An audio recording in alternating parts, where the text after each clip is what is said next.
ETF index mutual funds నేర్చుకుని stock మార్కెట్లో రాణించాలనుకుంటున్నారా? వెంటనే ఈ నెంబర్కి కాల్ చేయండి.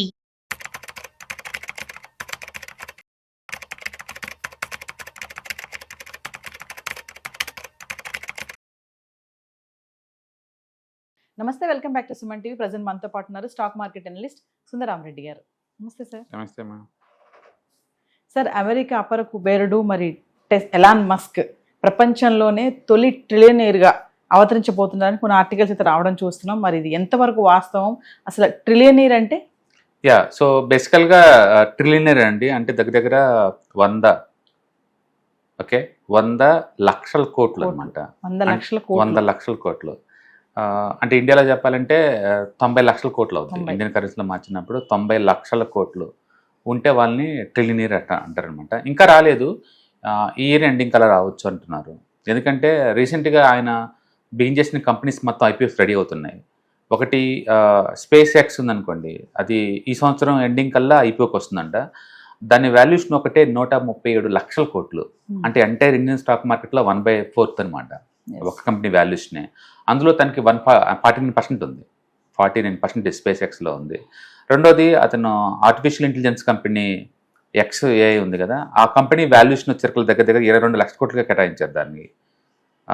దాంతో ఇలా టెస్లాలో ఆల్మోస్ట్ 20% దాకా వాటా ఉంది. Tesla and space X and XAI, ఈ 3 కంపెనీస్ వాల్యూషన్ ఒకసారిగా పెరగడం వల్ల ఇవన్నీ కూడా మోడర్న్ టైంలో కూడా మోడర్న్ బిజినెస్లు అవ్వటం వల్ల ఏంటంటే ఒకసారిగా వాల్యూషన్ బాగా పెరిగిపోయి అతనిది దగ్గర 90 లక్షల కోట్లు కలిగిన మొదటి వ్యక్తి, ప్రపంచంలో ఫస్ట్ వ్యక్తి అనమాట. ఎంత పెద్ద అమౌంట్ అంటే అది రెండో ప్లేస్లో ఉన్న గూగుల్ 2 CEOs, మూడో ప్లేస్లో ఉన్న మెటా CEO, ముగ్గురిది కంబైన్ చేసినా సరే ఏందే పెద్ద అనమాట. అంత రిచెస్ట్ పర్సన్ అయ్యారు.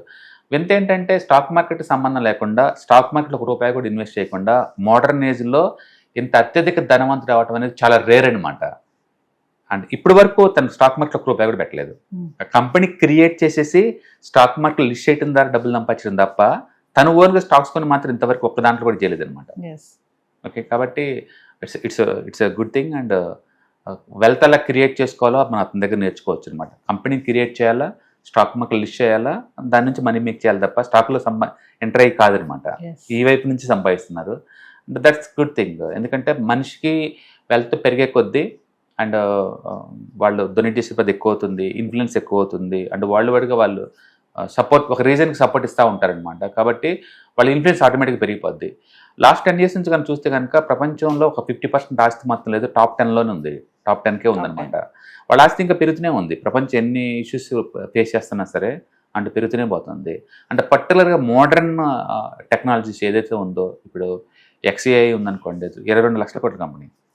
స్పేస్ ఎక్స్, అది కూడా మోడర్న్ టెక్నాలజీ, అది 135 lakhs crore.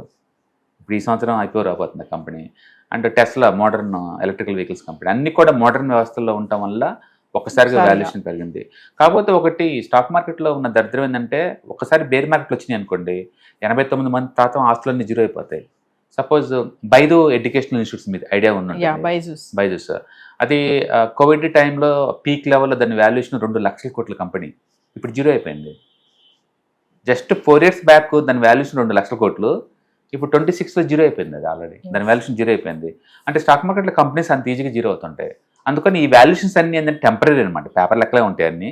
రేపొద్దున స్టాక్స్ పడితే మళ్ళీ అప్పుడు కొత్త వాల్యుయేషన్ లెక్కెత్తా ఉంటారు అనమాట. అందుకని too much up and down అవుతుంటారు.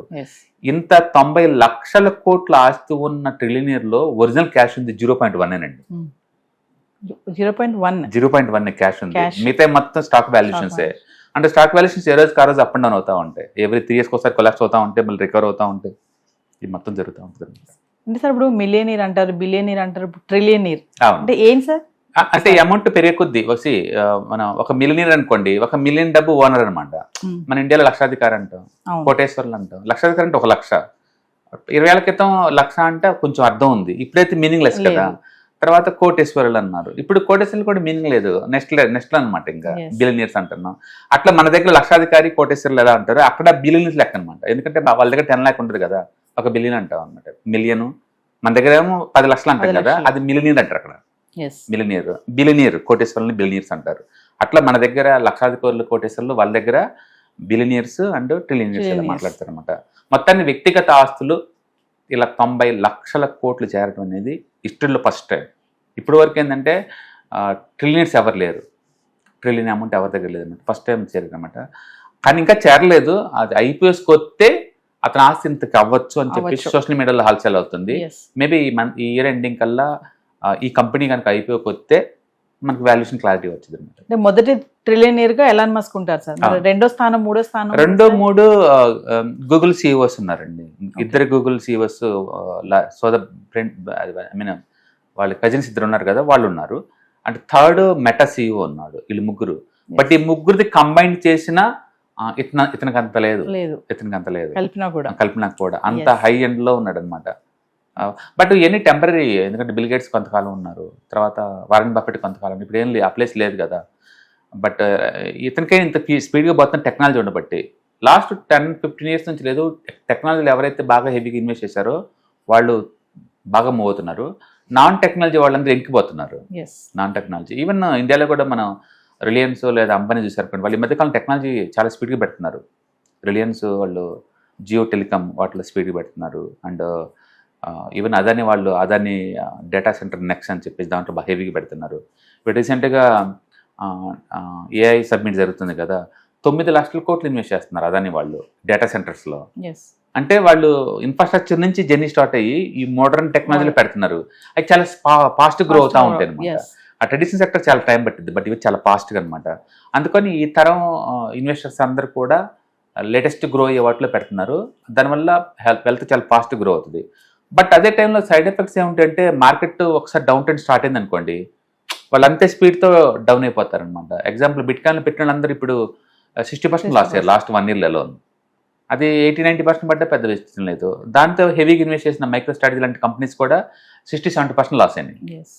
అందుకని ఈ పేపర్ అసెట్స్ ఎంతవరకు నమ్మచ్చు అనే దాన్ని పక్కన పెడితే ఈ అసెట్స్ అన్ని అప్ అండ్ డౌన్ అవుతూ ఉంటాయి అనమాట ఓవర్ పీరియడ్ ఆఫ్ టైంలో. కాబట్టి వీటిని ఎంతవరకు మనం కన్సిడరేషన్ చేయాలో మనకు తెలియదు. నెంబరింగ్ గేమ్ అంతే, అప్ అండ్ డౌన్ అవుతా ఉంటాం.